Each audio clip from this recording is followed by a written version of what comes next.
ভারত ভাগ এবং বাংলা ভাগের কিছু কথা কেউ কেউ বলেন এই কথা মুসলমানরা নাকি ভারত ভাগের জন্য দায়ী। কারা কতখানি দায়ী আমরা অতি সামান্যভাবে আমরা যদি পর্যালোচনা করি, আমাদের যে ইতিহাস, যে রেকর্ড যদি মিথ্যা কথা না বলে, প্রাক স্বাধীনতা পর্বে আমাদের কোন অঞ্চলে লোক সংখ্যা, কোন ধর্মের মানুষ কেমন ছিল একটু পয়েন্ট বাই পয়েন্ট আমি বলি। তপশিলি সহ হিন্দু জনসংখ্যার শতকরা হার বাংলায় ছিল 41.5 এবং মুসলমানদের ছিল 54, পাঞ্জাব 26.5 এবং মুসলিম ছিল 57, সিন্ধু 27.1, মুসলিম ছিল 70.7, বেলুচিস্তান শিডিউল কাস্ট এবং হিন্দু 08 অর্থাৎ অনলি 8% এবং মুসলিম 87.5%। আর বাংলা প্রদেশের কথা যদি আমরা আলাদা করে বলি, আমাদের ডিভিশন ছিল Bardhaman division, presidency division, Rajshahi division, Dhaka division, Chittagong division. Bangla প্রদেশ ঠিক এইভাবে প্রথমে আমি বলবো হিন্দু তথা তপশিলীদের জনসংখ্যা, পরবর্তীকালে আমি বলবো মুসলমানদের জনসংখ্যা। বর্ধমানে ছিল হিন্দুদের 78.98 এবং মুসলমানদের 13.90, প্রেসিডেন্সি বিভাগে 53.70 এবং মুসলমানদের 44, মুসলিম 56, রাজশাহী 30.51, মুসলিম 62.52, ঢাকা বিভাগ 27.70 এবং মুসলিমদের ছিল 71.59, চট্টগ্রামে 20.70 হিন্দুদের এবং মুসলমানদের 75.40। এইভাবে বিভক্ত থাকা সত্ত্বেও মুসলমানরা কিন্তু তখনও আন্দোলন করেনি যে আমরা স্বতন্ত্র হয়ে যাব। কংগ্রেস, যে কংগ্রেস স্বাধীনতা আন্দোলন করেছিল, সেই কংগ্রেসই প্রথমে 1947 সালের এপ্রিল মাসে কলকাতার সিংহী পার্কে অধিবেশনে প্রথমে সিদ্ধান্ত নিলেন দেশটা ভাগ করা দরকার। কেন দরকার সে পুরনো ইতিহাস আপনারা আগে শুনেছেন। তারা বললেন ভাগ করা দরকার। যখন এই সিদ্ধান্ত হলো দেশ ভাগ করতে হবে, তখন মুসলিম লীগ ভাইসরয়ের কাছে গিয়ে, মাউন্টব্যাটেনের কাছে গিয়ে বললেন, দেখুন দেশ যদি ভাগ করতে হয় তাহলে কিন্তু মুসলমানদের জন্য স্বতন্ত্র দেশ আমাদের দিতে হবে। মাউন্টব্যাটেন প্রথম এই কথাটা শুনলেন যে মুসলিম লীগ বলছে দেশ যদি ভাগ করতে হয় তাহলে মুসলিম লীগের জন্য স্বতন্ত্র দেশ আমাদের চাই। মাউন্টব্যাটেনের কাছে মুসলিম লীগ যখন এই বক্তব্য রাখছে, তার পরপরই বাংলার শ্যামাপ্রসাদ মুখার্জি, বাংলার রাজ্যপাল ফ্রেডারিক বরোজ, তার কাছে গিয়ে বলছে ওরা যদি মুসলমানদের জন্য স্বতন্ত্র রাজ্য দাবি করে, আমরা বাংলা ভাগ করতে চাই। আমরা দাবি করব দেশ যদি ভাগ হয় বাংলাও ভাগ হবে। মাউন্টব্যাটেনের কাছে দুটো প্রস্তাব, একটা প্রস্তাব দেশ ভাগ, আর শ্যামাপ্রসাদ মুখার্জি বলছে বাংলা ভাগ চাই। মাউন্টব্যাটেন বলে মহা মুশকিল, এখন আমি কোন সিদ্ধান্ত নেব? মাউন্টব্যাটেন একা কোনো সিদ্ধান্ত নিতে পারেন না। 1947 সালের 2রা জুন নিজের বাড়িতে মিটিং ডাকলেন। ভারতবর্ষের সমস্ত রাজনৈতিক নেতাদের ভিতর যারা সর্বাপেক্ষা দামি তাদের ডাকলেন মাউন্টব্যাটেন নিজের বাড়িতে, ডেকে বললেন যে দেখুন ভারতবর্ষ ভাগের প্রস্তাব এসছে, হোয়াট ইজ ইউর ওপিনিয়ন? কাকে কাকে ডাকলেন? কংগ্রেসের পক্ষ থেকে Pandit Jawaharlal Nehru, on behalf of Congress Pandit Jawaharlal Nehru, Sardar Vallabhbhai Patel, Acharya Kripalani, on behalf of Muslim League mister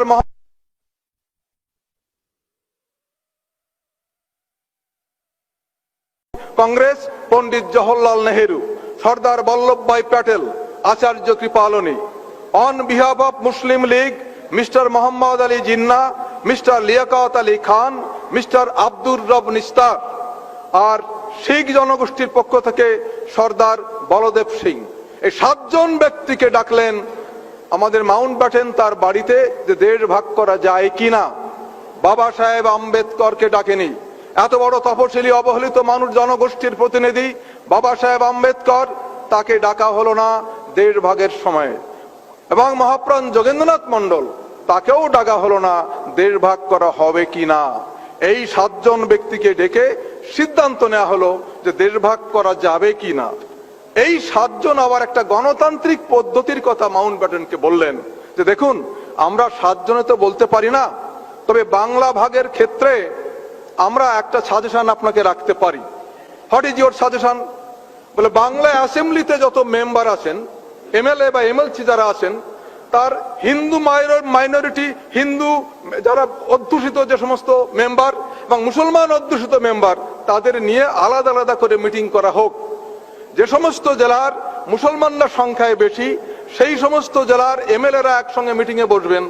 যে কয়টা জেলার হিন্দুরা বেশি, সেই কয়টি জেলার হিন্দু মুসলমান মিলে মিটিংয়ে বসবে। এই দুই মিটিংয়ের সিদ্ধান্ত অনুসারে যদি কোনো মিটিং বলে যে দেশ ভাগ হবে, তাহলে মেনে নেওয়া হবে। সেই মিটিংটা কিভাবে হলো তখন আপনারা দেখুন। তখন 1947 সালে বাংলা অ্যাসেম্বলিতে 225 জন মেম্বার ছিলেন। বাংলা অ্যাসেম্বলিতে ছিলেন 225 জন মেম্বার। তখন ভাগ করা হচ্ছে যে কোন কোন জেলায় হিন্দুরা বেশি, কোন কোন জেলায় মুসলমানের সংখ্যা বেশি। হিন্দু জেলাগুলো যেখানে বেশি ছিল, বর্ধমান, বীরভূম, বাঁকুড়া, মেদিনীপুর, হুগলি, হাওড়া, কলকাতা, 24 পরগনা, খুলনা, জলপাইগুড়ি, দার্জিলিং, এই 11টি জেলায় হিন্দুর সংখ্যা বেশি। এবং এই 11টি জেলার অ্যাসেম্বলির মোট সংখ্যা হলো 80 অ্যাসেম্বলি মেম্বার হলেন 80 জন। এই 80 জনের ভিতর হিন্দু 54 জন, মুসলমান 21 জন, অ্যাংলো ইন্ডিয়ান 4 জন, ভারতীয় খ্রিস্টান 1, হিন্দু 54, মুসলিম 21, অ্যাংলো ইন্ডিয়ান 4, ভারতীয় খ্রিস্টান 1, টোটাল 80 মেম্বার অফ অ্যাসেম্বলিজ। বেঙ্গলে এই 11টি জেলার, এই অ্যাসেম্বলির এই 80 জন এমএলএরা এক জায়গায় বসলেন এবং বলা হয়েছিল হিন্দু অধ্যুষিত অঞ্চলের এমএলএরা যেদিন মিটিং করবে, সভাপতিত্ব করবেন একজন হিন্দু। সেই মিটিংয়ে সভাপতি করেছিলেন বর্ধমানের মহারাজা উদয়চাঁদ মহতাব। বর্ধমানের মহারাজা উদয়চাঁদ মহতাব তার সভাপতিত্বে 11টি জেলার 80 জন এমএলসি মিটিং করছেন বাংলা ভাগ হবে কিনা। সেই মিটিংয়ে বিশিষ্ট হিন্দু যারা উপস্থিত ছিলেন, বিশিষ্ট হিন্দু, তাদের কয়েকজনের নাম আমরা পেয়েছি। হিন্দুদের পক্ষে ছিলেন ডক্টর শ্যামাপ্রসাদ মুখোপাধ্যায়, মহারাজ উদয়চাঁদ মহতাব, মুকুন্দ বিহারী মল্লিক, রতনলাল ব্রাহ্মণ, জ্যোতি বসু। আর মুসলমানদের পক্ষে উপস্থিত ছিলেন mister HS. Suhrawardy, M A. Ispahani, Abdul Hossain, Abdur Rahman, Musharraf Hossain. বিশিষ্ট মুসলমানদের মধ্যে এই কয়জন, বিশিষ্ট হিন্দুদের মধ্যে এই কয়জন। ভোট হলো, কে কাকে ভোট দিয়েছে আমরা জানি না, আমার ইতিহাসে লেখা নেই। দেশ ভাগের পক্ষে কে ভোট দিয়েছে, বিপক্ষে কে ভোট দিয়েছে আমরা বলতে পারছি না। হিন্দুদের পক্ষে এরা ছিলেন, মুসলমানদের পক্ষে এরা ছিলেন। ভোটের রেজাল্ট এইবার শুনুন।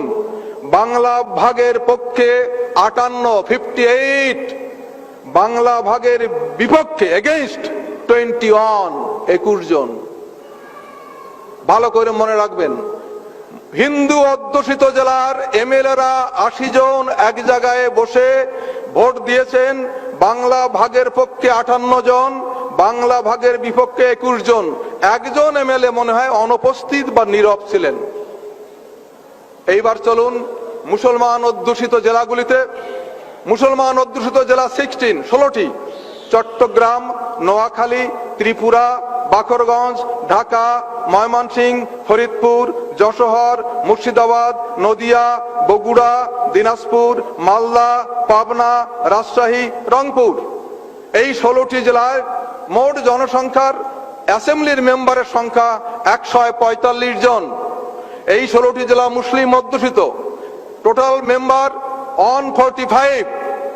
সেই টোটাল মেম্বারের ভিতরে মুসলিম 103, হিন্দু 41, ইন্ডিয়ান খ্রিস্টান 1।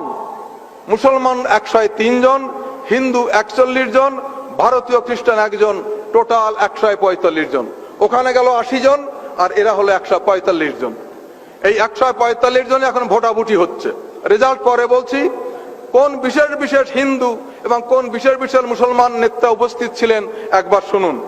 হিন্দু বিশিষ্ট ব্যক্তিদের মধ্যে এই ভোটাভুটিতে উপস্থিত ছিলেন দ্বারিকানাথ বারুরি, নগেন্দ্র নারায়ণ রায়, মহারাজা গিরিশচন্দ্র নন্দী, সতীশ চক্রবর্তী, ভোলানাথ বিশ্বাস, হারানচন্দ্র বর্মন, গয়ানাথ বিশ্বাস, কিরণ শঙ্কর রায়, ধীরেন্দ্রনাথ দত্ত, নেলি সেনগুপ্তা, প্রমথরঞ্জন ঠাকুর, পিয়ার ঠাকুর।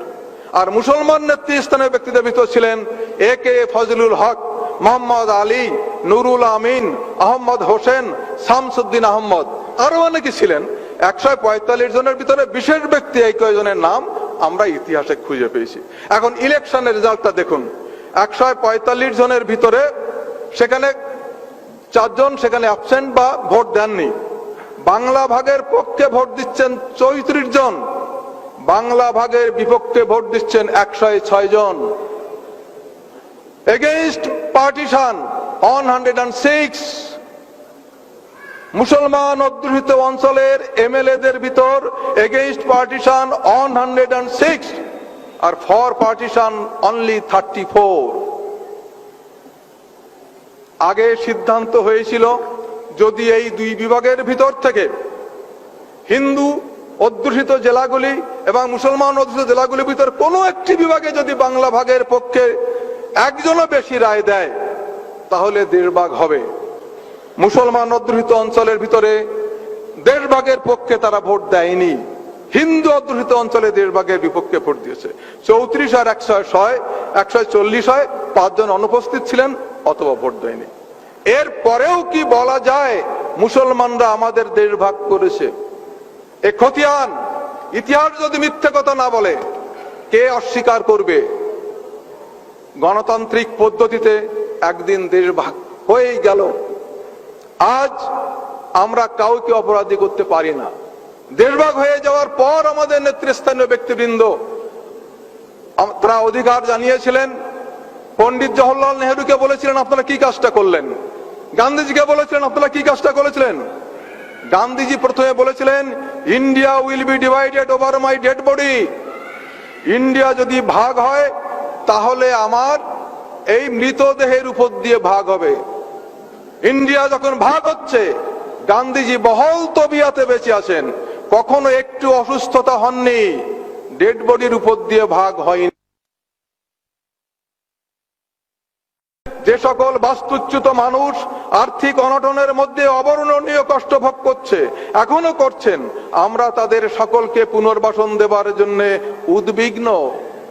সর্দার বল্লভভাই পটেল বলেছিলেন যাদের সঙ্গে আমাদের রক্ত মাংসের সম্পর্ক, যারা একত্রে আমাদের সঙ্গে স্বাধীনতা সংগ্রামে অংশগ্রহণ করেছেন, যেহেতু তারা একটি সীমারেখার উপরে, সেই জন্য হঠাৎ তারা আমাদের কাছে বিদেশি হয়ে যেতে পারে না। দক্ষিণ আফ্রিকায় বসবাসরত ভারতীয় বংশোদ্ভূত ব্যক্তিরা আফ্রিকা নাগরিক হওয়া সত্ত্বেও আমরা এখনো তাদের সাহায্য করার চেষ্টা করি।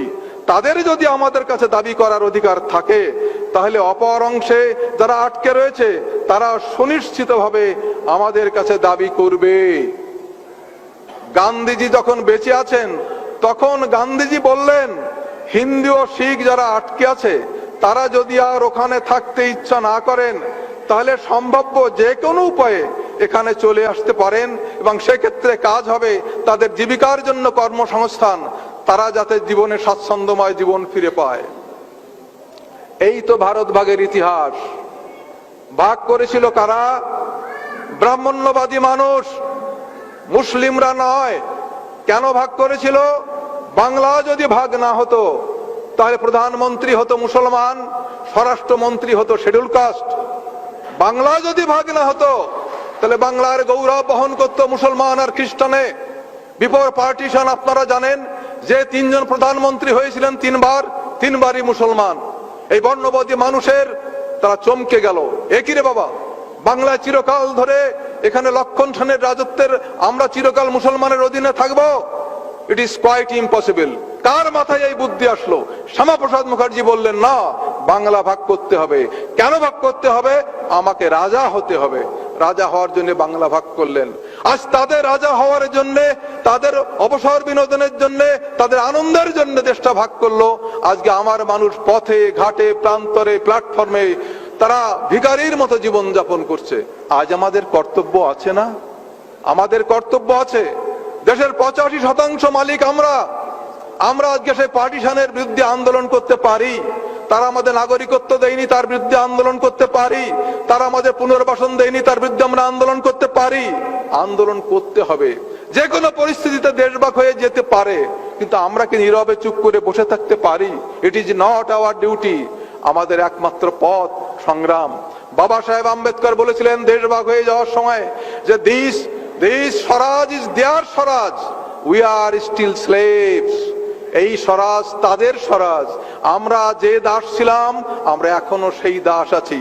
If you want to live as human being, you must stand on your own leg. যদি মানুষের মতো বাঁচতে তোমরা চাও, নিজের পায়ে দাঁড়াবার চেষ্টা করো। বাবা সাহেবের সেই বাণী যদি আমরা অক্ষরে অক্ষরে পালন করতে পারি, তাহলে আজকে উদ্বাস্তুদের নিয়ে যে সিনেমিনি খেলা হচ্ছে, আজকে বামসেফের উদ্যোগে যে উদ্বাস্তু আন্দোলনের কথা আমরা বলছেন, যে নাগরিকত্ব বিল নিয়ে আজকে মহা সংকটে ফেলেছে, দেশ ভাগ করলে তোমরা, আজকে আমরা বিচ্ছিন্ন হবে সমস্ত ভারতবর্ষের প্রান্তর থেকে প্রান্তরে ঘুরে বেড়াচ্ছি ভিখারির মতো, তারপরেও তোমরা বলছো you have no right to live in India, ভারতবর্ষে বাস করার তোমাদের কোনো অধিকার নেই, because you have no citizenship. What is this? কে দেশ ভাগ করেছিল? কার উদ্যোগে দেশ ভাগ করেছিল? কে চাইছে সিটিজেনশিপ? কি অধিকার আছে তোমার সিটিজেনশিপ চাওয়ার? আমরা আজকে দাবি করতে পারি না? পারি।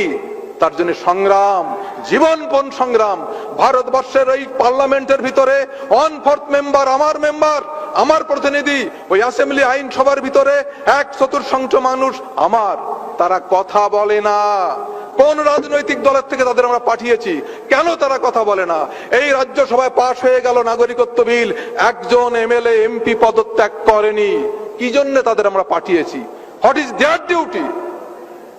আমাদের এখন নিজস্ব প্রতিনিধি নিজেদের পছন্দ করতে হবে, স্বতন্ত্র আন্দোলন গড়ে তুলতে হবে।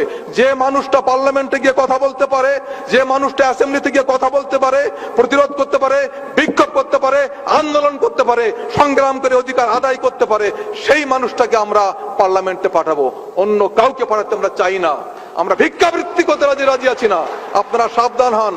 Political power, capture the political পাওয়ার। বাবা সাহেব কি বলেছেন? মহারাষ্ট্রে এসেছি, বাবা সাহেব ছাড়া কোনো কথা নেই।